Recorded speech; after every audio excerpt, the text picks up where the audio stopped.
Analytical, synthetical, processing and assembling. Analytical के मतलब होता है किसी भी एक चीज़ से दो तीन चीज़ें बन जाना, दैट इज़ एनालिटिकल। सिंथेटिक, जिससे दो तीन चीज़ों से एक बन जाना। फॉर एग्ज़ाम्पल हम लोग दे सकते हैं एनालिटिकल का कि किसी भी आयरन ओर से आयरन की कोई चीज़ बना दी, दो तीन आयरन की रॉड बना दी, आयरन का गेट बना दिया।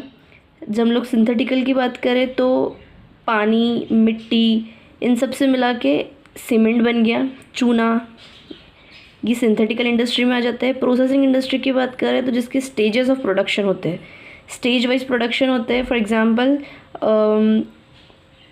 शुगर कैन की इंडस्ट्री ले सकते हैं, जिसमें शुगर कैन को पहले प्रोसेस किया जाता है, शक्कर बनती है, उसको बाद में उससे गुड़ बनता है। तो ये प्रोसेसिंग इंडस्ट्री का पार्ट हुआ। असेंबलिंग का पार्ट हुआ, जैसे कि एक फ़ोन है, फ़ोन का कैमरा कहीं और से आया है, फ़ोन की जो चिप्स आती है वो कहीं और से, उसका मदरबोर्ड कहीं और से लाया हुआ है, फ़ोन की बॉडी कहीं और से, इन सबको मिला के एक यूज़ करने लायक चीज़ बना दी गई, दैट इज़ असेंबलिंग। तीन चार अलग चीज़ों से एक प्रोडक्ट बना दिया गया, दैट इज़ असेंबलिंग। ये असेंबलिंग इंडस्ट्री का पार्ट है। जब टर्शरी इंडस्ट्री की बात करें तो टर्शरी के अंदर बैंकिंग और इंश्योरेंस, ये दो आते हैं। अब हम लोग इधर कॉमर्स में जाते हैं, जिसमें हमें कॉमर्स भी समझना है पूरा। तो commerce provide link between consumer and producer. Commerce जो है वो प्रोवाइड करता है आपको लिंक कंज्यूमर और प्रोड्यूसर के बीच में।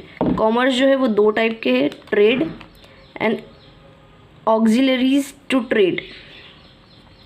ट्रेड की बात करें तो purchase, sales of goods and services, ये ट्रेडिंग में आता है। ट्रेड जो है वो इंटरनल और एक्सटर्नल दो टाइप के होते हैं। इंटरनल वो जो कंट्री के अंदर ही हो, एक्सटर्नल वो जो दो कंट्रियों के बीच में हो। इंटरनल की भी दो पार्ट है, होलसेलर और रिटेलर। होलसेलर वो इंसान जिसके पास बल्क में क्वांटिटी प्रेजेंट होती है, जबकि बात करें रिटेलर की तो रिटेलर वो इंसान जिसके पास सारी चीज़ें अवेलेबल होती है। फॉर एग्जांपल दे सकते हैं जनरल स्टोर, कोई भी किराना दुकान, वो रिटेलर है। और इन सब का लेन देन कंट्री के अंदर ही हो रहा है। जब हम लोग बात करें एक्सटर्नल की तो import, export and entry port. Import वो जब अपनी कंट्री परचेज कर रही हो, दैट इज़ इम्पोर्ट। एक्सपोर्ट वो जब अपनी कंट्री किसी बाहर की कंट्री को सामान बेच रही हो, वो एक्सपोर्ट। एंट्री पोर्ट इसके अंदर बीच अपनी कंट्री का कोई लेन देन नहीं है। एग्जाम्पल दे सकते हैं, इंडिया का कोई लेन देन नहीं है। जापान को कोई सामान चाहिए हो यूएसए से, तो यूएसए वालों ने इंडिया की तरफ भेजा, इंडिया ने वही सामान जापान को भेजा। अब वो दोनों एक दूसरे से बात नहीं करते, शायद इसलिए बीच वाले कंट्री का हेल्प लिया। उसको बोलते हैं एंट्री पोर्ट, जिसके अंदर इम्पोर्ट फॉर एक्सपोर्ट, आपने इम्पोर्ट करा है आपकी कंट्री में ताकि आप एक्सपोर्ट करा पाओ, ये एंट्री पोर्ट की बात है।